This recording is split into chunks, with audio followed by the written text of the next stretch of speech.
everybody, welcome to your favorite show, Youth Diaries. Urology is that field of medicine that deals with male and female urinary tracts and reproductive organs. Today, to talk about it, we have with us Dr.Sandeep Prabhakar, urology and andrology consultant of Renai Medicity, Palarivata. Welcome sir to the program. Thank you. So these days you find an increasing trend in urinary stones. So what do you think are the basic reasons behind all that? Yeah, you are right. There's an increasing trend of urinary stones nowadays because that can be attributed mainly due to the fast food culture in our population. Also, an unhealthy lifestyle we are adopting very fast. So we have few inquiries about the topic. So the first one is this. Hi, I am Binu. Can you explain the dietary risk factors for urinary stones? The dietary risk factors for urinary stones are varied. The first and foremost important risk factor is high oxalate foods. The common examples for high oxalate foods are tomato, spinach, beets, nuts such as cashew nuts, almonds, hazelnuts, black tea, also chocolates. These are the high oxalate foods are the first and foremost important factor for urinary stone disease. Second most important factor is diet rich in high purine. Purine is a component which is converted into uric acid in our body. The high purine foods are meat, especially red meat, and also the seafood. I mean prawns and lobsters are very high purine rich foods.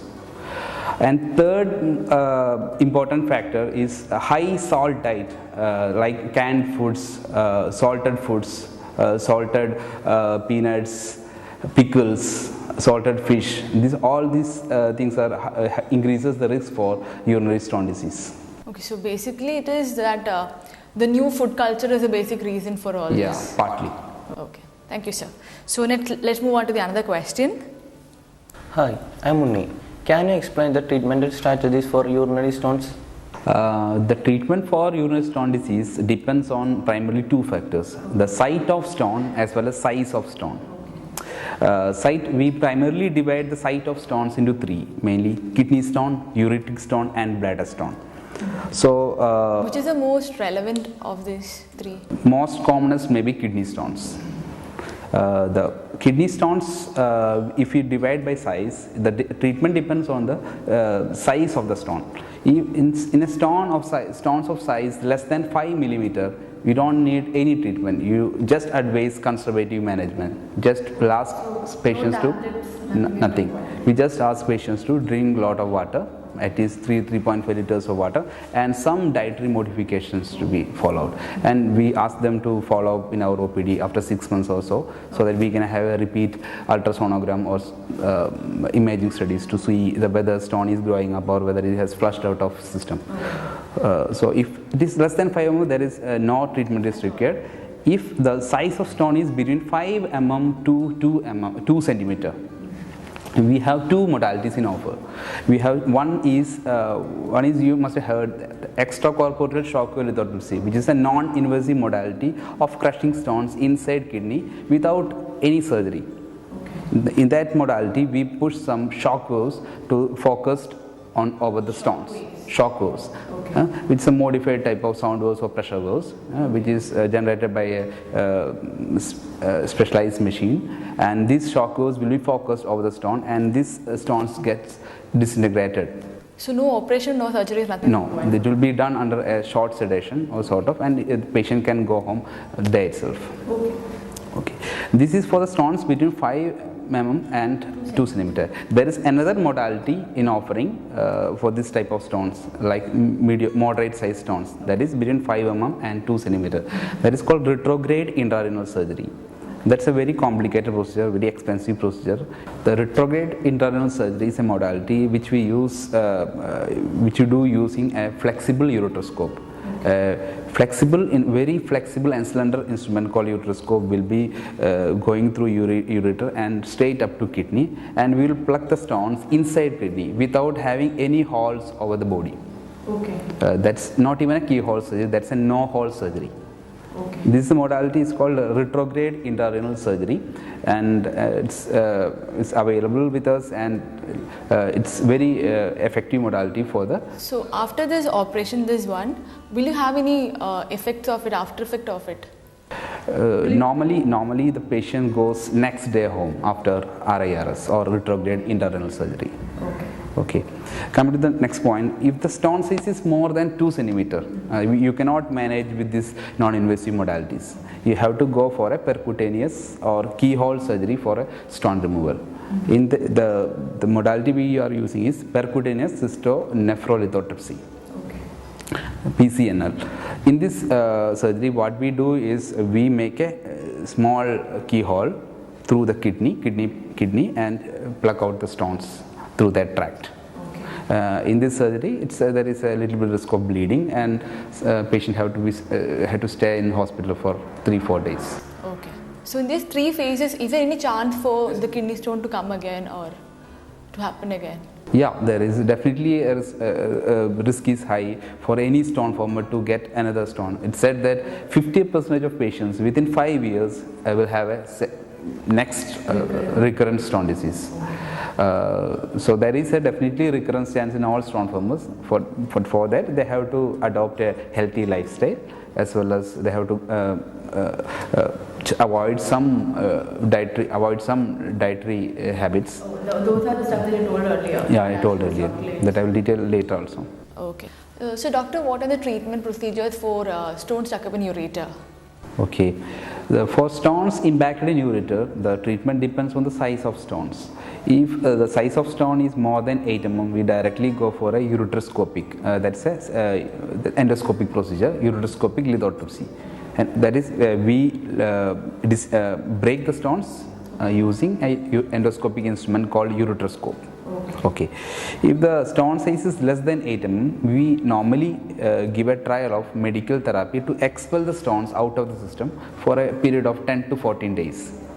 And if stones are not getting flushed out with this therapy, that is a cocktail of drugs will be given to relax the ureter, to have more urine and all. If stone is not still getting flushed out, we will go for the above mentioned. Okay. So is the drug is like tablets, or is it like? It will be 2 to 3 tablets given in together, which have multiple actions to get that ureter, which is a tube to get dilated, as well as to have more urine and all. Okay. So these are the basic procedures. These are the basic procedures. Okay. So doctor, let's move on to the another question. Hi, I am Abhinav. I have a doubt that what are the preventive advices for urinary stones?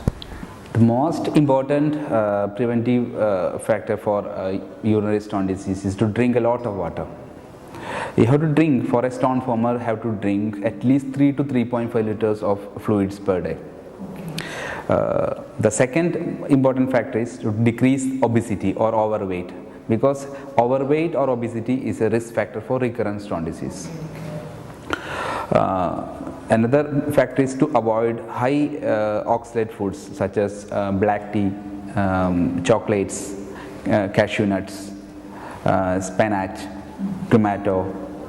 These are the basic foodstuffs which is very high, which has got high oxalate load, and as I said earlier, it has got high risk of stone disease if you eat lot of oxalate rich foods.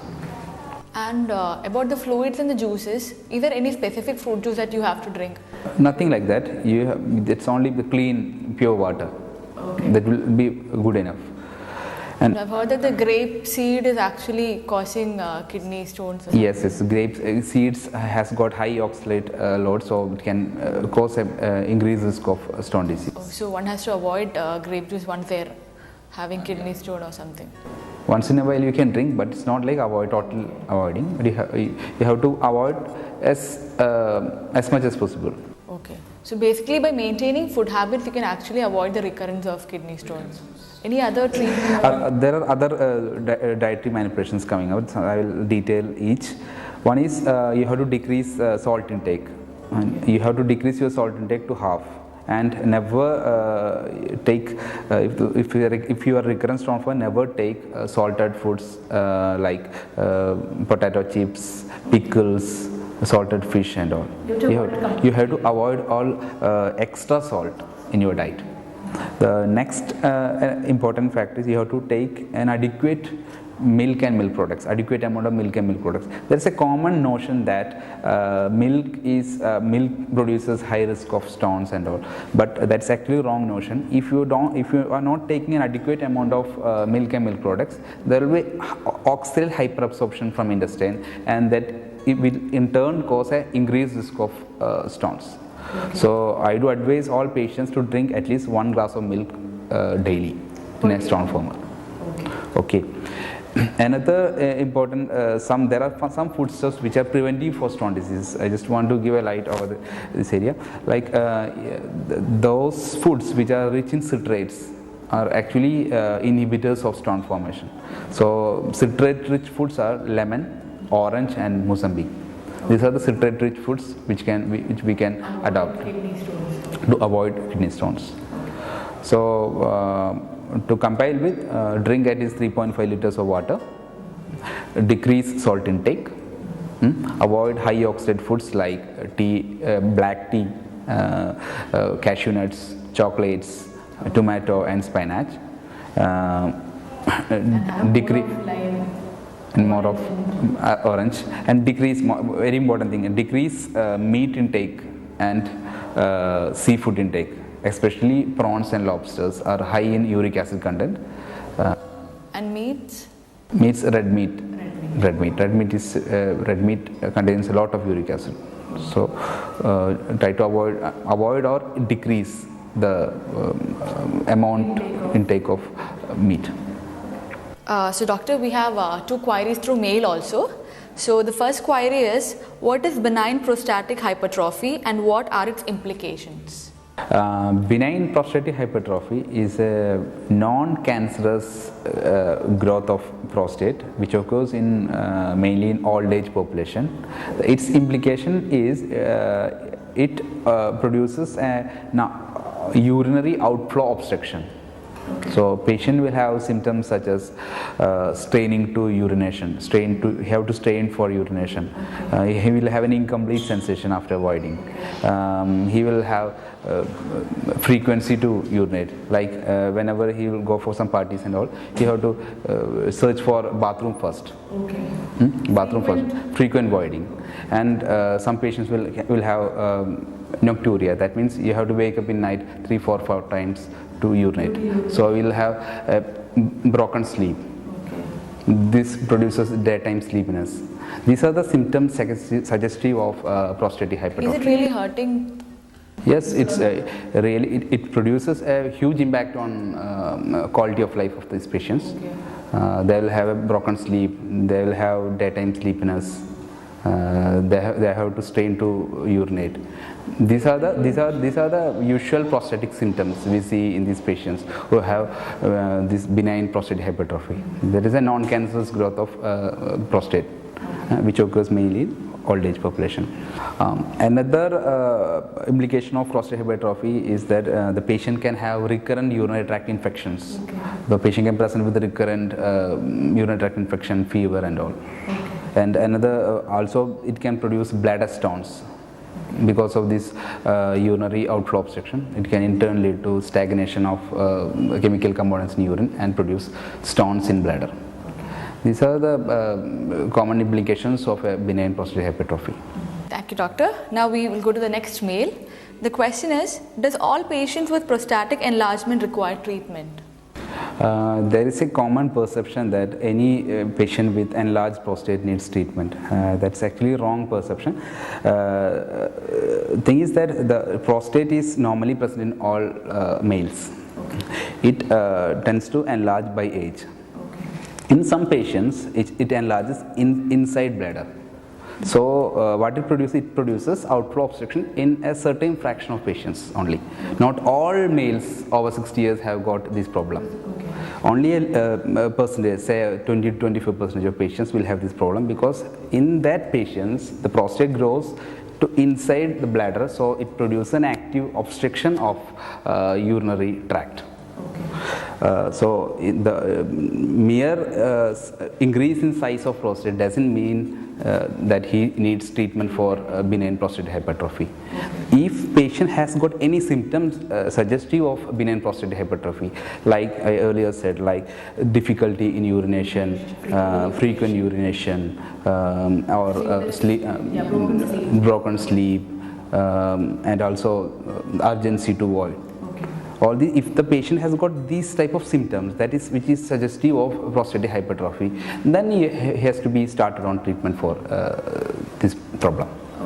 Otherwise, he don't need treatment. So, like sometimes in our OPDs, some patient comes with a ultrasonogram report saying that there is, doctor, there is an enlarged prostate in my ultrasonogram done for another purpose.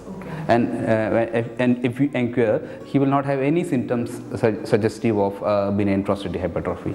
So in such patients, there is no need of treatment. There is only the symptom is the king. If the symptom is there and there is enlargement of prostate, you start treatment. Okay. So is there any criticality in this enlargement? Some patients can have these symptoms, but if they don't take treatment for a prolonged time, they can land up in urinary retention. That is, urine is not going out of their bladder. They can land up in emergency rooms with severe abdominal pain, abdominal distension and all.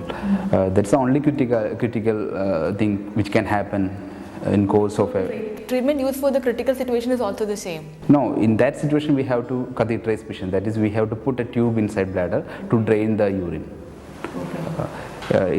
This situation can happen in a course of treatment during benign prostatic hypertrophy, but normally with the good medical therapy available nowadays, the incidence of urinary retention is becoming very less. Very less.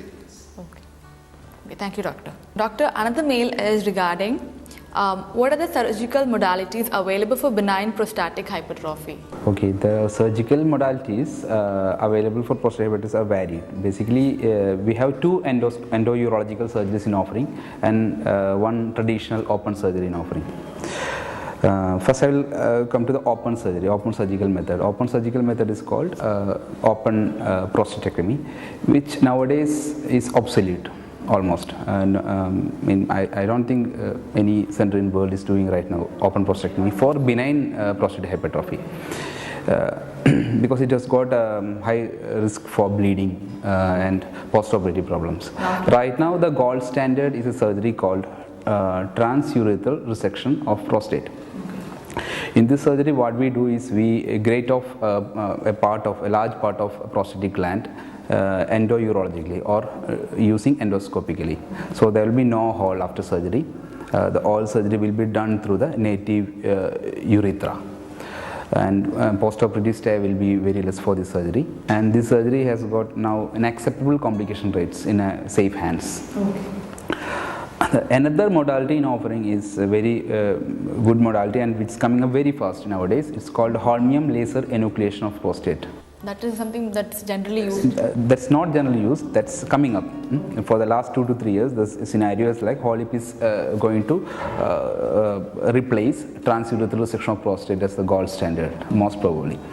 In this surgery, what we do is we do enucleate prostatic lobes, prostatic gland using a special laser called holmium YAG laser. There is a very least incidence of bleeding in this surgery, in this procedure. Also, the post-operative stay of the patient will be very less after this procedure. Okay, so it's a safer. It's a very safer modality, and we can do surgery even those patients who is on blood thinners. Some patient might be on blood thinners to not to have clot in heart or brain and all. Even those patients can adopt this modality. Okay. And it's very safe modality and it's coming up very fast. Okay, so you suggest probably that method? I suggest holmium laser enucleation of prostate to all patients. Okay. Thank you, doctor. That was a very informative segment from Dr. Sandeep Prabhakar. Please mail your queries to youthdiaryroseball@gmail.com. Please stay tuned for the next episode. Thank you.